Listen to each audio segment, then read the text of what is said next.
Welcome to District Command Central, your go-to source for the latest news and updates on the Washington Commanders. Don't forget to hit that subscribe button and ring the bell, so you never miss a play when you turn on the camera and start talking about the Washington Commanders. Right now, you have to set the mood properly, because this is one of those moments in a lost season where a single storyline suddenly becomes far more interesting than the record itself. And that storyline is the long-awaited debut of Drake Jackson, a player whose name has quietly lived in the background for months. A player whose journey to this point has been filled with patience, frustration, rehab, and uncertainty, and now, finally, with opportunity. On Saturday against the Philadelphia Eagles, the Commanders are not just rolling out another defensive end. They are answering a question that has hovered over this roster since mid-October. And that question is whether this intriguing young talent can still become something meaningful in the National Football League after a brutal injury and a winding road back to the field. Drake Jackson's story is not one of overnight hype or instant stardom, and that is exactly why it feels so compelling to talk about right now. At just 24 years old, Jackson already feels like a veteran of adversity. Drafted in the second round back in 2020 by the San Francisco 49ers, he entered the league with expectations, athletic upside, and flashes of pass rushing potential that made evaluators believe he could be a long-term piece on a strong defensive line. In his first 2 seasons, he never became a full-time starter, but in a rotational role he showed enough to keep people interested, recording 6 sacks and 5 tackles for loss across 23 games. Numbers that may not jump off the screen but absolutely hinted at growth. Then came the knee injury, a torn patellar tendon late in 2023. One of those injuries that stops everything instantly and forces a player into a long, lonely process of recovery that extends far beyond the physical pain.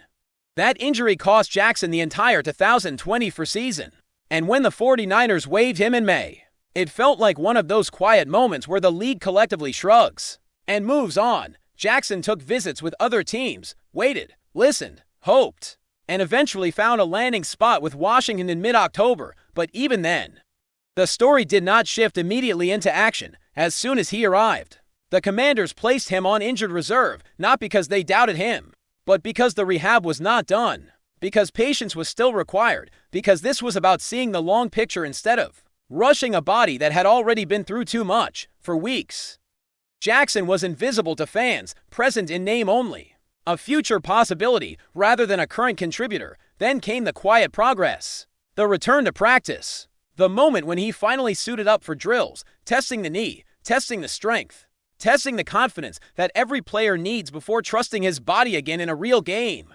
A month after his practice debut, the Commanders activated him just before the 21-day window expired. And even then they waited, they watched, they evaluated, they ramped him up slowly, understanding that a return to form after an injury like this is never guaranteed. Now, according to head coach Dan Quinn, the moment has arrived. Jackson had a good week, the individual work ramped up, the signs were positive, and now, against a division rival, Drake Jackson will finally step onto the field wearing burgundy and gold. What makes this debut even more interesting is the context surrounding it. The Commanders are sitting at 4 wins and 10 losses, officially eliminated from the playoffs, with 3 games left on the schedule, and a fan base desperate for reasons to care beyond the final whistle of the season.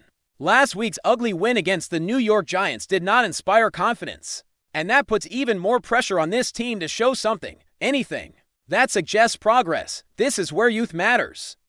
This is where evaluation matters. This is where a coach like Dan Quinn has to put his money where his mouth is, and actually play the younger pieces, even if mistakes happen, even if the results are messy, because the future is being built right now in real time. Jackson fits perfectly into that evaluation window. He is not a rental for a playoff push. He is not a veteran stopgap with a clear ceiling. He is a former high draft pick with athletic tools, size, and untapped potential, standing at 6 feet 4 inches and weighing 173 pounds. Built like an every down defensive end if the body holds up and the game slows down for him. The Commanders waited to long months after signing him to get to this point, and now they finally get to see what he looks like in live action, against real competition, in meaningful snaps that will help shape off-season decisions. There is also a practical need here that cannot be ignored. The Commanders' defensive end room has been battered all season. Injuries have forced the team to scramble, to adjust, to rely on depth pieces far earlier than planned. The additions of Clelin Ferrell and Keon White brought some stability in recent weeks, but minor injuries continue to pop up. And the unit has been held together with tape and effort more than consistency. Jackson is not being asked to save the defense, but he is being asked to help, to provide fresh legs, to add another body into a rotation that desperately needs reinforcement as the season winds down. At the same time, there is an unmistakable sense of caution surrounding his usage. Coming off such a serious knee injury, no one should expect Jackson to play a full workload immediately. The Commanders have every reason to be smart here, to limit snaps, to pick spots, to see how he responds physically and mentally. But if the debut goes well, if he shows even flashes of the player he once was, it would not be surprising to see his role grow over the final weeks. With the playoffs off the table, Washington can afford to experiment, to let him play, to see if this can turn into a genuine roster win heading into next year. And make no mistake, the defense as a whole is staring down a massive offseason. This unit needs help at every level, starting with a new defensive coordinator and extending all the way through roster reconstruction. General Manager Adam Peters will have to sit down with whoever takes over the defense and make some hard decisions about personnel, philosophy, and investment. Defensive end stands out as the biggest need right now, especially after Dietrich Wise and Dorrance Armstrong suffered season-ending injuries. That could even affect the start of the 2026 season, whether through free agency or the next draft. The Commanders must be aggressive. They cannot patch this position anymore. They need difference makers. That reality puts Drake Jackson in a fascinating spot. He is not the solution by default, but he could become part of it if he stays healthy, if he flashes explosiveness, if he shows the ability to set the edge and pressure quarterbacks. He could earn a real look as a rotational piece or even more. If not, Washington will still move forward aggressively, swinging big, looking for elite talent, because this defense cannot afford half measures. Jackson's presence should not stop them from pursuing upgrades, but it could give them flexibility, depth, and a clearer picture of what they already have. So when you watch Saturday's game against the Eagles, understand that this is about far more than the scoreboard. This is about answers. This is about seeing whether a once promising player can reclaim momentum after everything that tried to take it away from him. This is about a team using meaningless games in the standings to find meaning in development and evaluation. Drake Jackson's debut is not a headline about championships or playoff races, but it is exactly the kind of story that smart organizations pay attention to, because sometimes the future announces itself quietly, one snap at a time, when everyone else has already stopped looking. If you're enjoying the coverage, make sure to smash that like button and drop a comment with your thoughts on the Commanders' latest moves. We want to hear from you. The atmosphere inside the Washington Commanders locker room has reportedly reached a level of tension that few could have anticipated. Sources close to the team hint at a brewing storm, one that might have far-reaching consequences not only for the current season, but potentially for the franchise's stability in the near future. At the center of this swirling vortex is none other than JAYDEN Daniels, whose recent admissions of internal fatigue and frustration have set off alarm bells throughout the organization. Those who have followed Daniels' career know him as a player of immense talent and raw potential, someone capable of turning games on their head with a single play. But insiders suggest that even his remarkable skill may not be enough to shield him from the pressures he currently faces. The whispers from within the team speak of a quarterback grappling not just with the physical demands of the position, but with a sense of disconnect that has begun to weigh heavily on him. An issue that, if left unchecked, could ripple through the entire squad. Several unnamed sources within the Commanders' management have reportedly expressed growing concern over Daniels' recent comments, which some interpret as a candid admission that the internal dynamics of the team are straining his patience. While it is not uncommon for athletes to experience stress during intense seasons, the language attributed to Daniels suggests a level of weariness that goes beyond the usual physical exhaustion. Observers point to moments during practice and team meetings where Daniels has appeared visibly frustrated, gesturing sharply, and sometimes disengaging from discussions that are critical to the team's game planning. These behaviors, though subtle to the casual observer, are said to have sent ripples through both veteran players and younger teammates, who are now reportedly questioning the cohesion and leadership within the locker room. The concern, insiders argue, is that a quarterback unsettled at the emotional and mental level can have cascading effects, influencing decision-making on the field and potentially creating fissures in team morale. The Commanders have long been viewed as a franchise with high expectations, a team that has invested heavily in infrastructure, scouting, and coaching in order to foster a competitive environment. Yet the current speculation suggests that even with these investments, the human element remains a fragile and unpredictable factor. Daniels reported dissatisfaction, coupled with whispers of disagreements with coaching staff over strategy and play calling, has added layers of complexity to what might otherwise have been a straightforward developmental path. For the young quarterback, some insiders hint that Daniels has questioned the long-term vision of the organization, raising pointed concerns about offensive schemes and the perceived lack of synergy between himself and key offensive players, while management has publicly remained composed. Sources indicate that internal discussions have grown more frequent and intense, with executives reportedly weighing options that range from personnel adjustments to more radical, structural changes aimed at addressing the underlying tensions. Fans and analysts alike are beginning to speculate on the potential implications of Daniels' remarks, creating a storm of social media chatter and media attention. Rumors are circulating that his comments were not just expressions of personal fatigue, but rather a subtle signal of frustration with the direction of the franchise.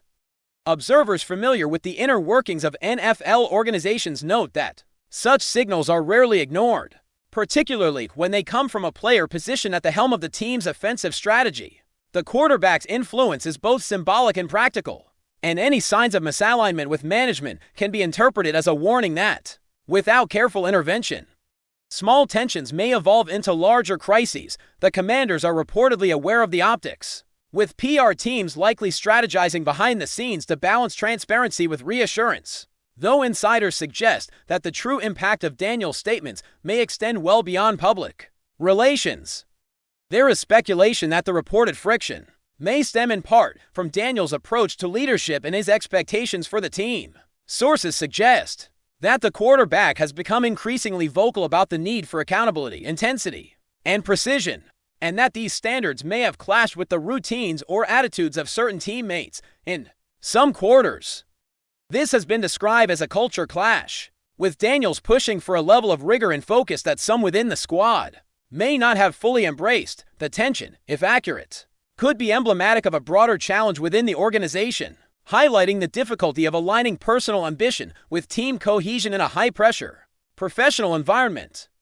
Observers speculate that if these differences are not reconciled, Daniels' frustration could escalate, prompting him to seek alternatives, whether through changes in coaching strategy, personnel adjustments, or, in the most extreme speculation, even exploring trade options in the future. The ripple effects of such internal unrest are far from trivial. Analysts familiar with team dynamics point out that a quarterback struggling with internal dissatisfaction may inadvertently impact the performance of his supporting cast. Receivers, running backs, and offensive linemen are all dependent not only on the physical execution of plays, but also on the psychological confidence they derive from their leaders' engagement and clarity. If Daniels is perceived as disengaged or frustrated, the synergy that is essential for effective execution could falter, leading to mistakes, miscommunication, and ultimately, results that fail to match the talent on paper. While some argue that this narrative may be exaggerated, the accumulation of insider reports paints a picture of a franchise at a critical juncture, one where internal morale and leadership alignment are just as important as talent acquisition and tactical planning. The speculation extends even further, with some sources suggesting that Daniels' concerns might reflect broader structural issues within the franchise. Questions about offensive coordination, the clarity of long-term strategic planning, and the alignment between coaching philosophy and player capabilities are reportedly at the heart of ongoing internal discussions. While the Commanders have publicly projected confidence, it is not unusual for high-level internal debates to unfold behind closed doors in NFL organizations, especially when key positions such as quarterback are involved.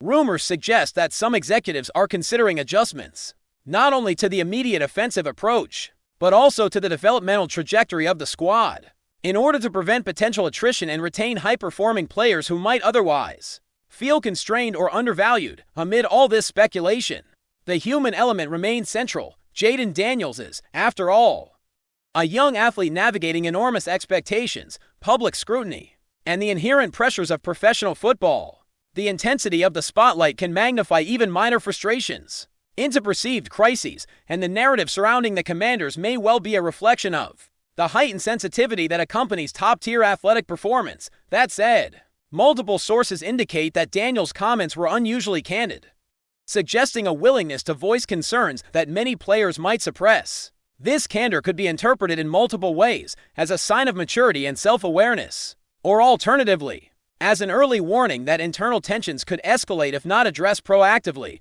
The next steps for the Commanders, insiders hint, will likely involve delicate negotiations, both formal and informal, aimed at ensuring that Daniels feels supported, heard, and aligned with the franchise's broader vision, all while maintaining the cohesion and morale of the locker room as a whole. In conclusion, while the full scope of the situation remains clouded in speculation, the narrative emerging from Washington points to a franchise grappling with internal dynamics that are as complex as they are high stakes. JAYDEN Daniels, a quarterback of considerable promise, appears to be navigating a period of significant internal stress, one that could influence not only his own trajectory, but the performance and stability of the Commanders as a whole.